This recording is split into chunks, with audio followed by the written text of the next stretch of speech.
दोस्तों नमस्कार। नेपाल में काठमांडू के हृदय में स्थित है विश्व प्रसिद्ध पशुपतिनाथ मंदिर। यह हिंदुओं का सबसे बड़ा शिव मंदिर है। हालांकि मान्यता प्राप्त 12 ज्योतिर्लिंगों में से पशुपतिनाथ का नाम नहीं है, फिर भी पशुपतिनाथ को देदीप्यमान लिंग माना जाता है। मंदिर का नाम पशुपतिनाथ रखने के पीछे एक पौराणिक कथा है। सदियों पहले से काठमांडू अपने प्राकृतिक सौंदर्य के लिए बेमिसाल रहा है। ऐसी सुरभि तपोभूमि के प्रति आकर्षक होकर एक बार आशुतोष शिव भी कैलाश पर्वत छोड़कर यहीं आकर रम गए थे और यहाँ 3 सींगों वाला मृग बनकर इधर उधर टहलने लगे। उधर भगवान शिव को गायब देखकर ब्रह्मा जी और विष्णु जी को चिंता हुई और दोनों देवता शिव जी की खोज में निकल पड़े। ब्रह्मा जी ने योग माया से पहचान लिया कि 3 सींगों वाला मृग ही शिव है। ज्यों ही इन्होंने उछलकर मृग के सींग को पकड़ने की कोशिश की, सींग के 3 टुकड़े हो गए। सींग का एक हिस्सा यहीं गिरा था और यह स्थान पशुपतिनाथ के नाम से विख्यात हो गया। देवताओं ने शिव से कैलाश पर्वत लौटने का अनुरोध किया, लेकिन इन्होंने यहीं रहने का फैसला किया। शिव जी की इच्छा अनुसार भगवान विष्णु ने भागवती नदी के तट पर ऊंचे टीले पर शिव को पशु योनि से मुक्ति दिलाकर लिंग के रूप में स्थापित कर दिया। पशुपतिनाथ मंदिर के मुख्य द्वार के ऊपर स्वर्ण कलश युक्त 3 शिखाएं हैं। 4 सीढ़ियां उतरकर प्रांगण आता है। बीचों बीच मुख्य मंदिर की पगोड़ा शिला की छतें, गुदम्ब, ध्वज, शिखर और छोटी बड़ी अनेक मूर्तियां सुभूषित हैं। प्रांगण में विशाल नंदी सोने की भांति दीप्तिमान है। उनके जरा आगे और एक हूबहू छोटे नंदी विराजमान है। नंदी जी की दाईं ओर वीर मुद्रा में महावीर हनुमान जी हैं। शिवलिंग के पश्चिमी मुख की तरफ बने पीतल के नंदी जी का निर्माण पशुपतिनाथ मंदिर के संस्थापकों ने 20वीं पीढ़ी के राजा धर्मदेव ने कराया था। शिवलिंग कक्ष पशुपतिनाथ मंदिर के लंबे चौड़े आंगन के मध्य स्थित है। मंदिर के भीतर स्थापित शिवलिंग के 4 मुखों के ठीक सामने चारों दिशाओं के 4 दरवाजे हैं। मंदिर के अंदर बाहर की दीवारें चांदी की दीवारों पर देवी देवताओं की मूर्तियां उभरती हैं। मंदिर के 2 प्रकोष्ठ हैं। भक्त शिवलिंग के दर्शन पहले द्वार से ही करते हैं। पुजारी भक्तों के प्रसाद, पुष्प, रुद्राक्ष और चढ़ावे को शिवलिंग से स्पर्श कराते हैं। यहाँ भक्तों को चंदन का टीका लगाने और अमृतपान कराने की प्रथा है। पशुपतिनाथ का पंचमुखी लिंग है। एक पौराणिक नेपाली कथा के अनुसार नित्यानंद नामक ब्राह्मण की गाय प्रतिदिन एक ऊंचे टीले पर जाकर स्वयं अपना दूध बहा आती थी। स्वामी नित्यानंद को स्वप्न में शिव जी ने दर्शन दिए। फिर जब उन्होंने टीले की खुदाई की तो पंचमुखी लिंग मिला। यह पंचमुखी शिवलिंग लगभग 1 मीटर ऊंचा है और काले पत्थर का बना है।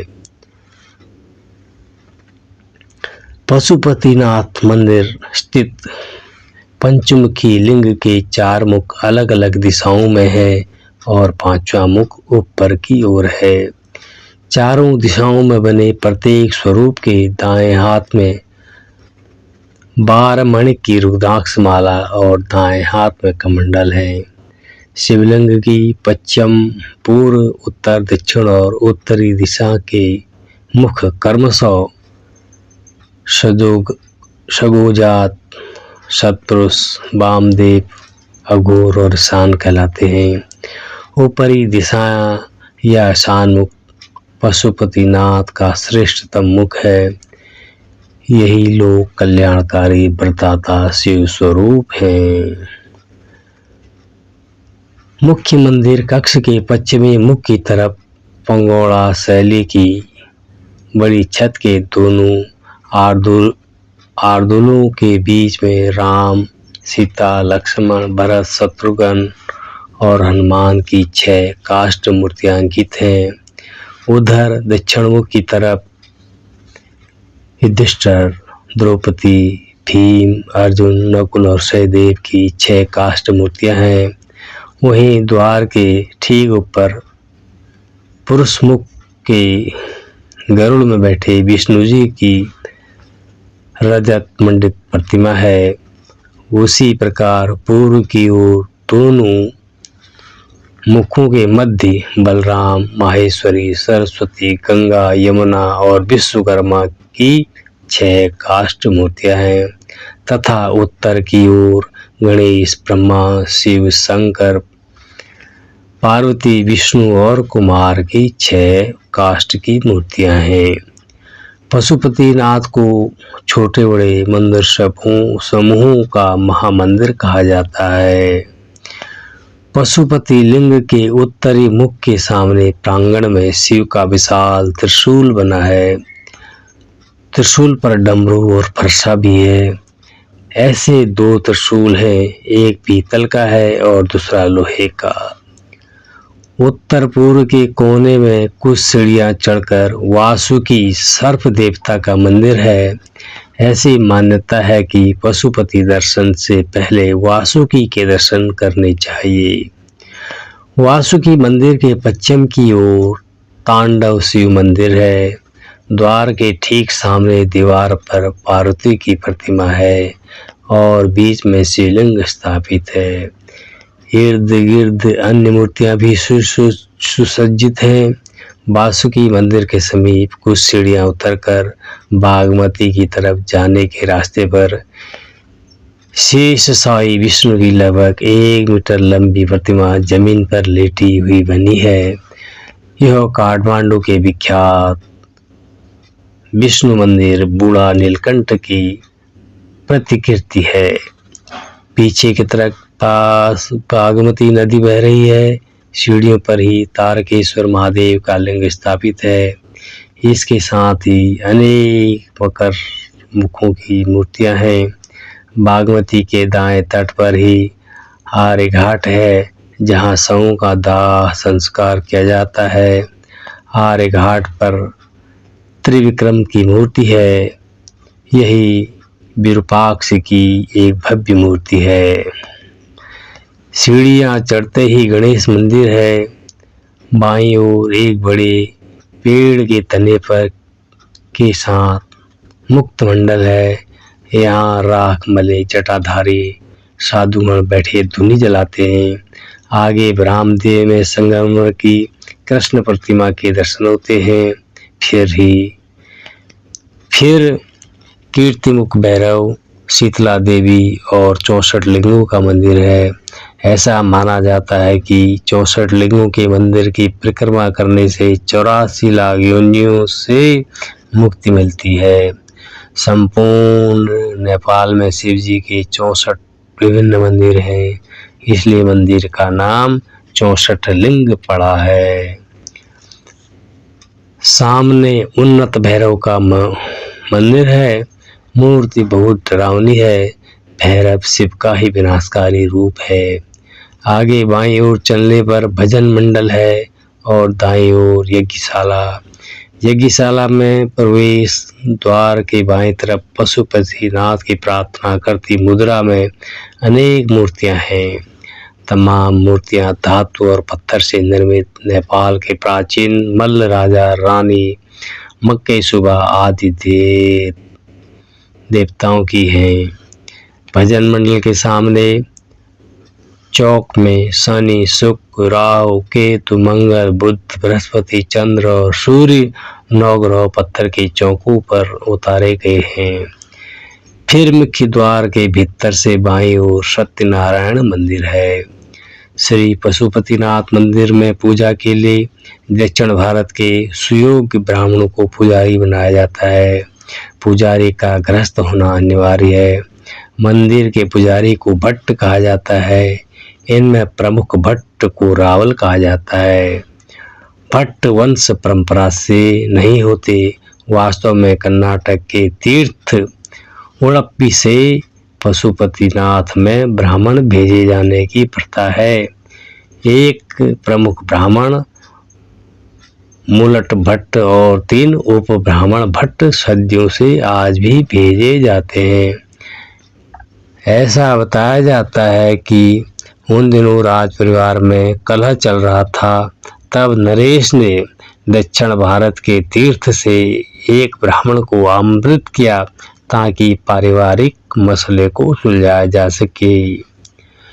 उस ब्राह्मण ने उनकी कलह को सुलझा दिया और सफलता मिल गई। तब से राजा ने पंजा पत्र जारी करके पशुपतिनाथ की देखभाल उडुपी के ही ब्राह्मणों को सौंप दी। पंजा पत्र को किसी भी अदालत में चुनौती नहीं दी जा सकती और इस आदेश का संशोधन भी संभव नहीं है। आज केवल उडुपी ब्राह्मण ही गर्भगृह में आ जा सकते हैं, सेवा कर सकते हैं। नेपाली पुजारी को भंडारी कहा जाता है जो यहाँ पूजा अर्चना करते हैं। शर्त है कि भंडारी का जन्म पशुपति क्षेत्र सीमा में होना चाहिए। प्रतिदिन सुबह मंदिर के 4 भंडारी पूजा अर्चना करते हैं। भंडारी नेपाली ब्राह्मण वंश परंपरा के होते हैं। चढ़ावे की नकदी 3 भागों में बढ़ती है। 1/3 भाग भंडारियों को और 2/3 भाग दक्षिण भारत के 5 भट्टों को प्राप्त होती है। रावल जी का अंश अन्य भट्टों से 2 गुना होता है। सोना, चांदी और तमाम अन्य मूल्यवान भेंटें मंदिर के कोष में जमा कर दी जाती हैं। माघ और पौष माह के कृष्ण पक्ष की चतुर्दशी को पशुपतिनाथ को 12 बजे से सुबह 4 बजे तक जरी के वस्त्रों और स्वर्ण आभूषणों से सजाया जाता है। पशुपतिनाथ मंदिर की महिमा न्यारी है। पशुपतिनाथ में भक्तों की अटूट श्रद्धा, आस्था और विश्वास इस तरह है कि भारत से भी हजारों शिव भक्त बार बार काठमांडू जाकर पशुपतिनाथ के चरणों में माथा टेकते हैं। पशुपतिनाथ का माहौल सदा शिवमय रहता है। जय शंभू के जयकारे दिन रात गूंजते रहते हैं।